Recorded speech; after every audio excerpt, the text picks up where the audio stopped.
Shri Gurubhyo Namaha. I bow to my Guru Paramhansa Yogananda.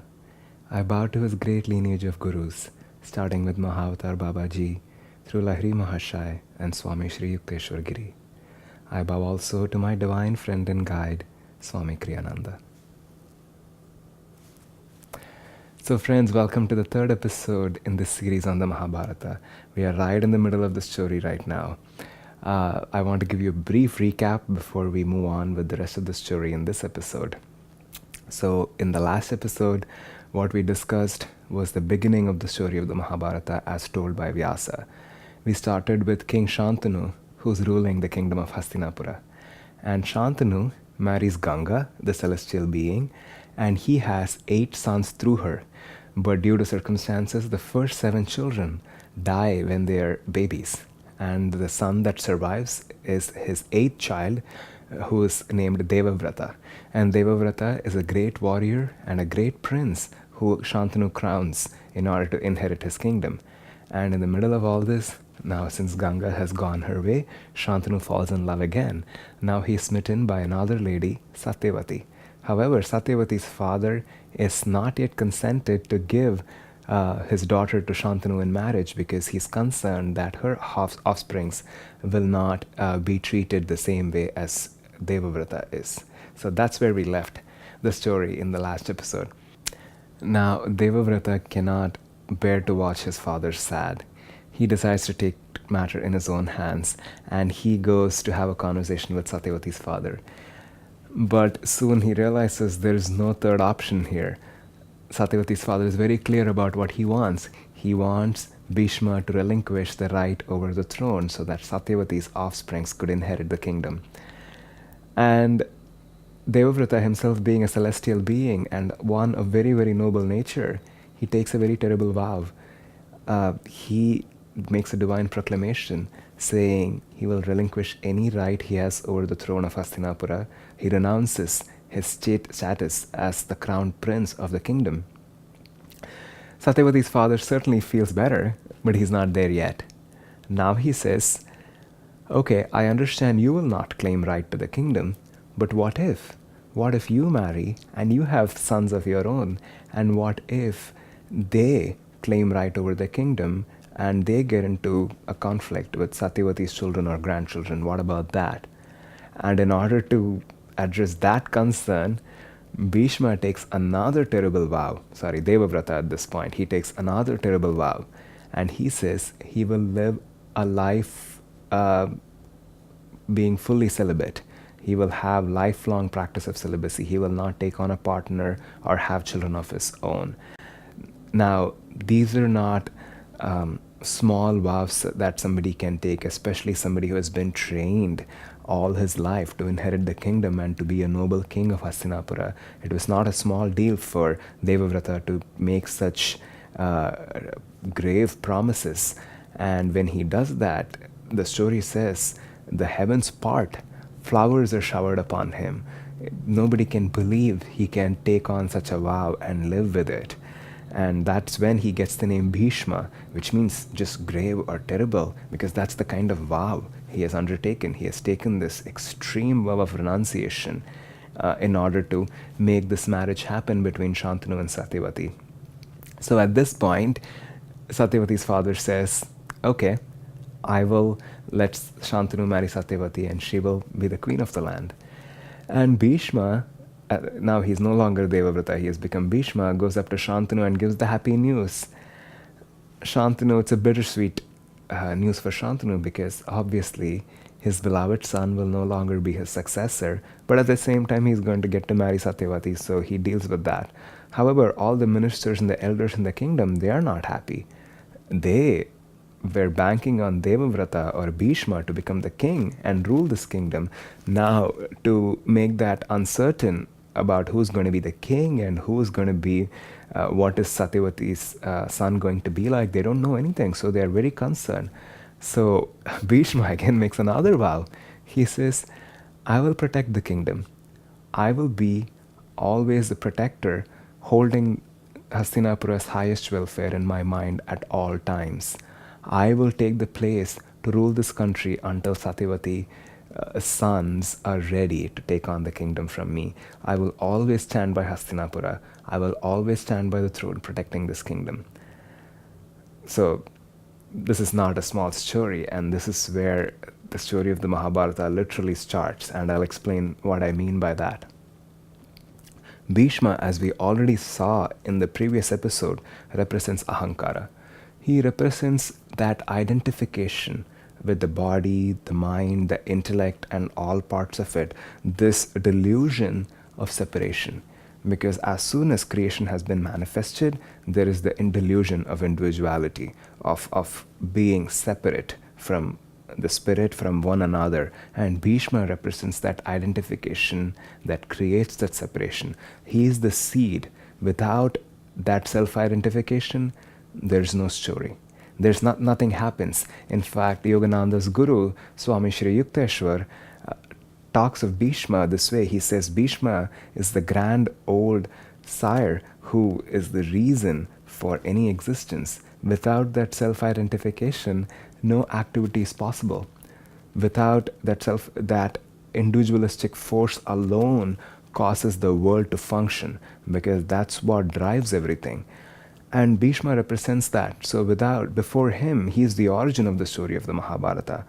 And not only that, this vow he takes is a very, very interesting one. First of all, the way Yogananda explained it, the reason why Bhishma takes on a vow of celibacy and decides not to marry and have children is actually the way he's made. Because ahankara, that self-identification cannot expand. Because you are who you are. You cannot expand outside of yourself to also include a different reality, because that identification with the mind and the body is very, very strong. And that's the reason Bhishma leads a completely single life. And he decides to protect the kingdom, because the kingdom here represents the body. It represents all that the ego holds very, very close to his heart. But what makes Bhishma noble, and why this vow in itself is a turning point in the story, is because as much as Bhishma represents Ahankara, as much as he represents that seed of delusion that makes us think that we are separate, he does take a vow of renouncing pleasure and self-gratification. That's really what Bhishma's vow is. And that's an important part in the soul's long journey, because that is the point where we come to the understanding that ego is how we function. We are identified as separate beings, but if we want a greater realization, if we want to reach higher realities, it cannot come simply by gratifying the ego. And where does that seed thought come from? That thought also comes from the ego. That's the interesting part. The spiritual path is completely about transcending the ego, but the will to transcend the ego also comes from the ego itself. So the ego is in fact a friend. He's not essentially an enemy, but he needs to be killed. He is our foe in the sense that he constantly keeps us in this delusion of being separate. However, he's our friend because he's also the seed for that will to unite. He provides the seed, the interest to grow, to be something other than who we are, to be able to expand and take on a higher reality. So that's the role that Bhishma plays throughout the Mahabharata. He is the good guy, but somehow he's the reason for the war. It's just very tricky and interesting for us to take note, because that's what our ego is. And I also want to clarify by saying, when I say ego and when I use the word ahankara, which in common language sometimes in India can have negative connotations, because it can refer to egotism or pride. That's not what we're talking about.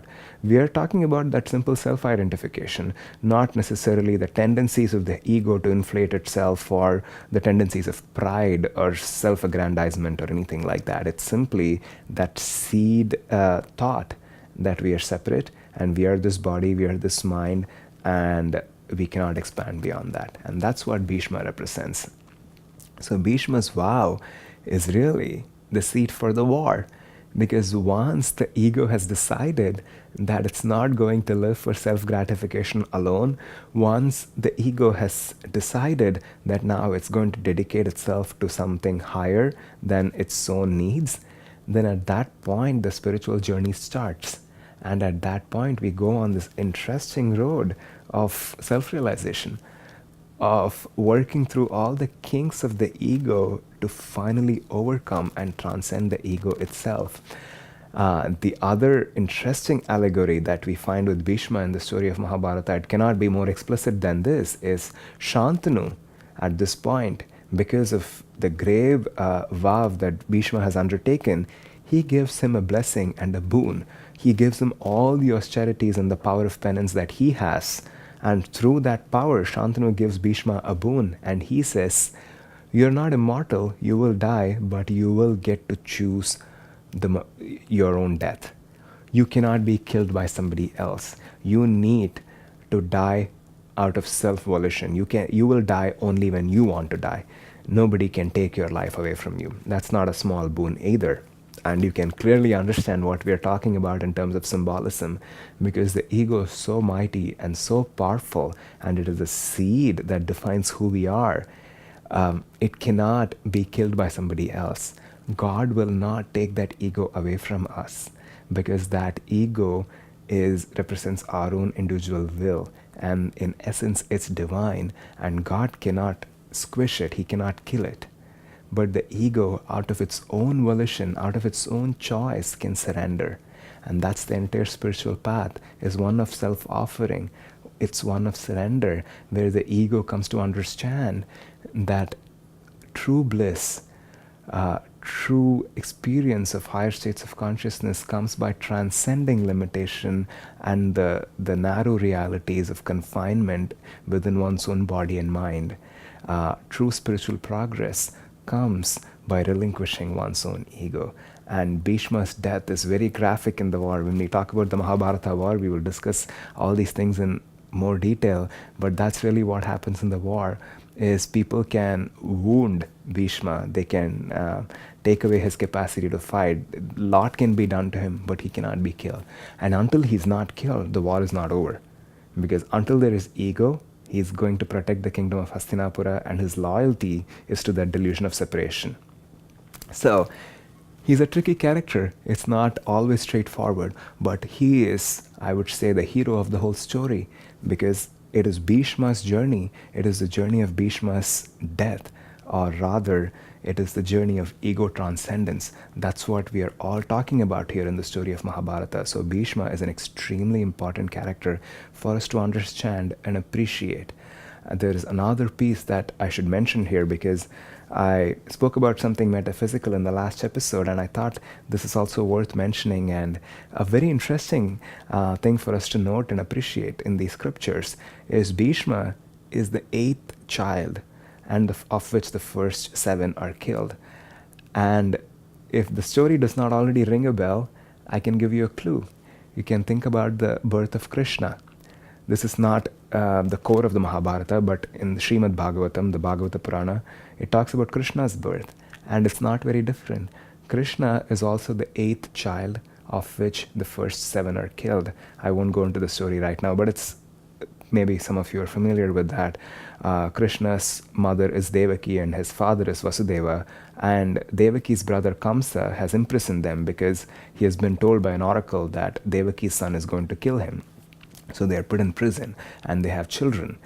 And Kamsa kills all of their children, and he is successful for the first 7, and because of circumstances and destiny, he cannot kill the 8th child, and that 8th child is Krishna. Now, this allegory is not all that subtle.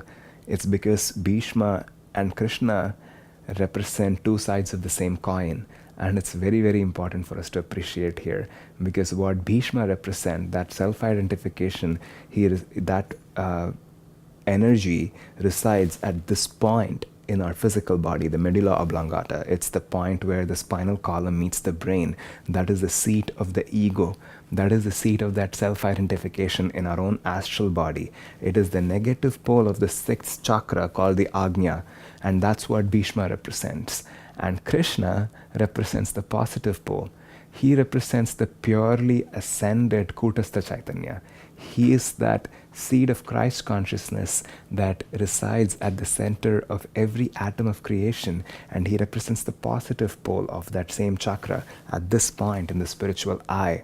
So, in a sense, Bhishma and Krishna are the same, and Bhishma represents the negative pole and Krishna represents the positive pole, and the same allegory of the seven children dying applies to both of them, because the Kutastha Chaitanya as Krishna expresses in creation, and it is accessible to us as our own intuition, and it even comes objectively to us as Guru.